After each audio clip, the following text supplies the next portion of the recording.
ओम नमः शिवाय। शिव महापुराण रुद्र संहिता सती खंड अध्याय 25 शिवनो सती वियोग। रामे કહ્યું, હે દેવી, ઘણા સમય પહેલા શિવે પોતાના લોકમાં વિશ્વકર્માને બોલાવ્યા. તેમના દ્વારા એક સુંદર ગૌશાળાનું નિર્માણ કર્યું.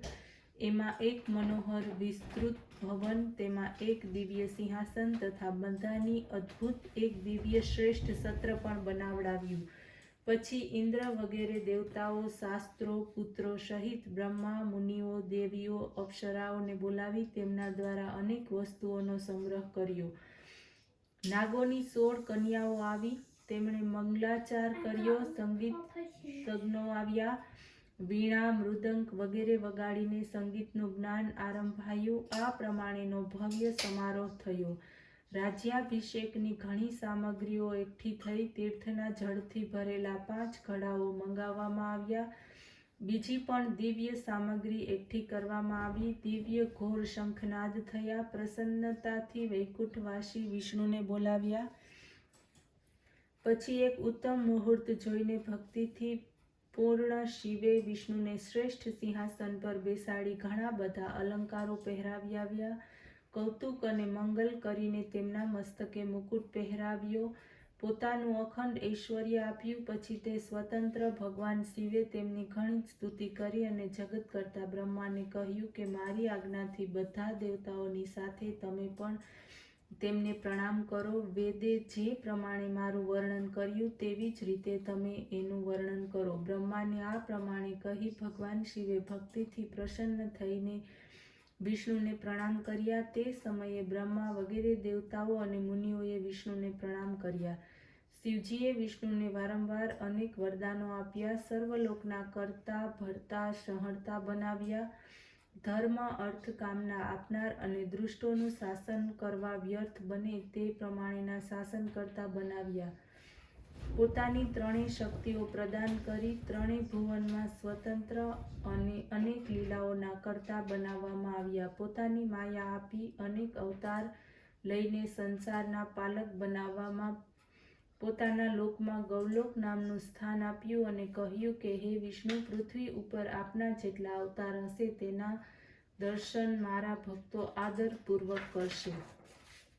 આ પ્રમાણે અખંડ ઐશ્વર્ય આપી પોતાના ગણો સાથે શિવજી કૈલાસ ઉપર ચાલ્યા ગયા. તે જ સમયે ભગવાન શિવજીએ ગોપ વેશ ધારણ કર્યો. ગોપીઓ અને ગાયોના સ્વામી બન્યા.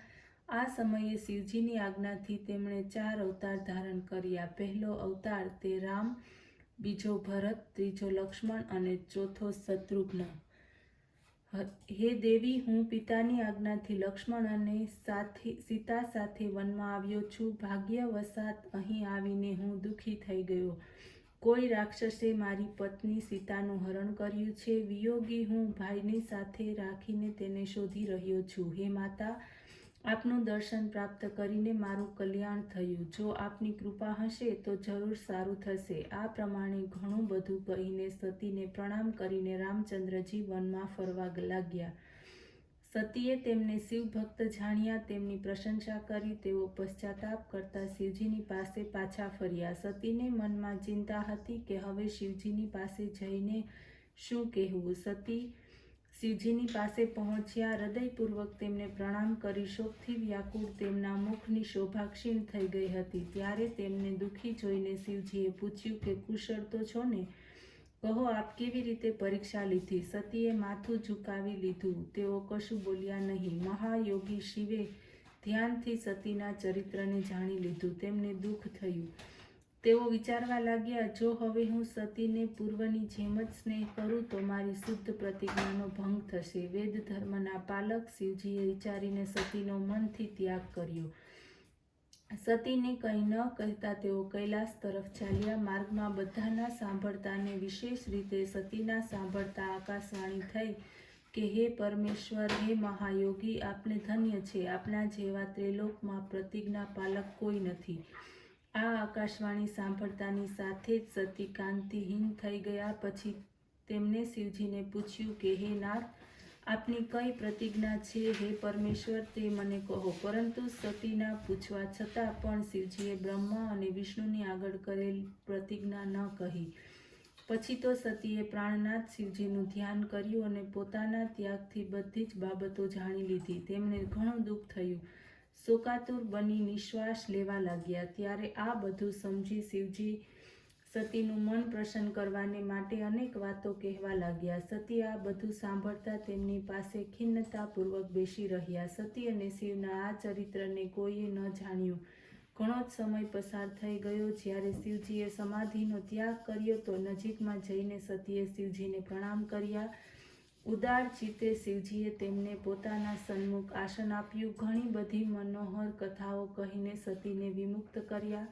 સતીના હૃદયમાં પહેલા જેવી જ શાંતિ થઈ, પરંતુ શિવજીએ પ્રતિજ્ઞા ન છોડી. ઓમ નમઃ શિવાય.